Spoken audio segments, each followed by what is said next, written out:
Well, hopefully we'll get you in the mood after the end of this podcast. We know you love to vent on Facebook. Again, we're still Twitter they're custom making Twitter for you, Thom Kotarski. You got 280 characters now, so you can get a nice little like slice of your emotional need to tweet and to vent. You can get that out there now. 280 characters is a lot of characters. It's enough. The only thing is, I've learned, I've realized that recently, because of the phone and how long it takes to actually, write a sentence on the phone, it's not as easy to type it on a computer. I don't even like to argue anymore because there's so many people that I argue with on Facebook about whatever it is. It could be a video game. It could be a movie. The best thing about getting on Twitter is you have a more intellectual argument, and usually they come with a lot more fire. But there's not a lot of intellectual out there. That's the problem. I can't help stupid. I can't do it. I just can't do it. So sometimes I just delete a post. Bro, I'm not even dealing with it. I said it. You saw it. I deleted it. I don't want to hear your nonsense. It's just too much. But I do like that the 280 characters, they are making it for me.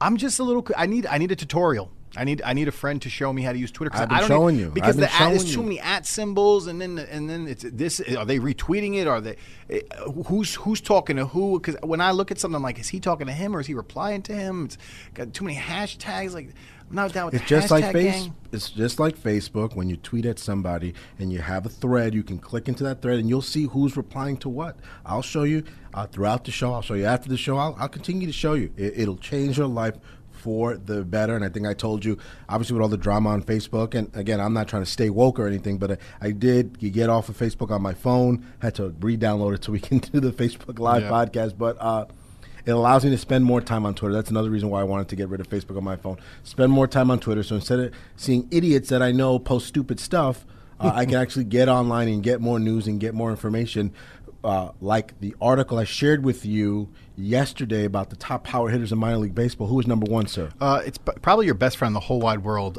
Eloy Jimenez. And if you listen to the podcast, if you're a friend of the show, you know I've been hyping up this young man since he was in Single A South Bend. Not only that, you actually said on the podcast, I don't know if you could pull the audio, you actually said when the Yankees traded Chapman to Chicago, we should have got Jimenez instead of Torres, even though Torres was the top 3 prospect, their number 1 prospect, and Jimenez was down in the teens.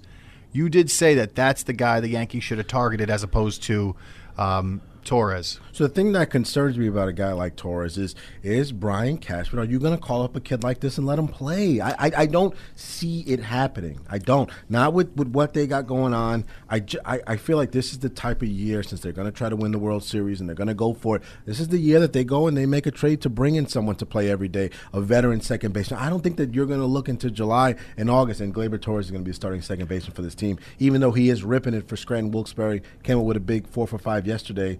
He's been doing well, but I just don't see him playing on this team this year. He's still 21. He's a baby. What are you waiting for? I know that. I mean, me and you, we could talk to her blue in the face. We've had this discussion. I mean, Mike Trout's got 2 MVPs, and he's 26 years old. He won his first MVP in his early 20s. So you bring players up younger and younger now because essentially without PEDs in the game, you have neutralized the older players. They are not the same players later in their career. So I'm with you. Bring up Gleyber Torres, let him play second, especially – you don't know what Greg Bird's going to be. So Neil Walker might wind up being the Yankee first baseman, right? He's in cleanup the other day.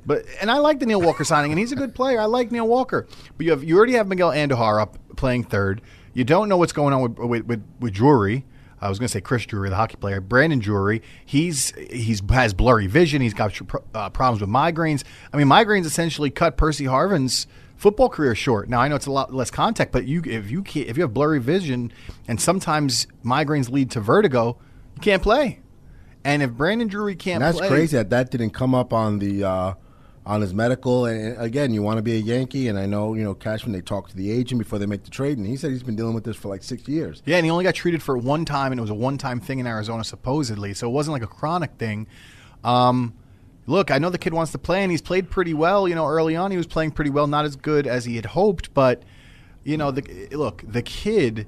Yeah, I call him a kid, but he's LeBron James now? The what? Kid. Yeah, right. No, but I mean, he is. I mean, it's crazy because they are pretty much becoming kids to me. But he's a good player. I liked what I saw out of him early on.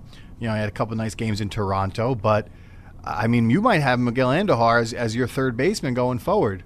He's coming up with a couple of hits. He had a nice he made some solid contact yesterday. He took one all the way deep to the warning track yesterday. He just got underneath it, but now he's had a couple RBI singles. Had some sacrifice flies. Look, he's got a couple RBIs. He got the monkey off his back in terms of being able to hit major league pitching. So I'm not worried about him, and he hasn't really made any glaring mistakes in the field, which is what they were worried about. They were worried about his glove more so than his bat. Second base, Tyler Wade's got flu-like symptoms. Tyler Wade's hitting 3 for 20. He's batting 150. So everybody that wanted to say Tyler Wade's ready, he's going to come up, he's going to do his thing. No. Get Gary Sanchez hitting 2 for 32. That's 0.63 on the batting average. Tyler Austin, he's had some big home runs. He's playing some pretty solid first base, but he's only hitting 250.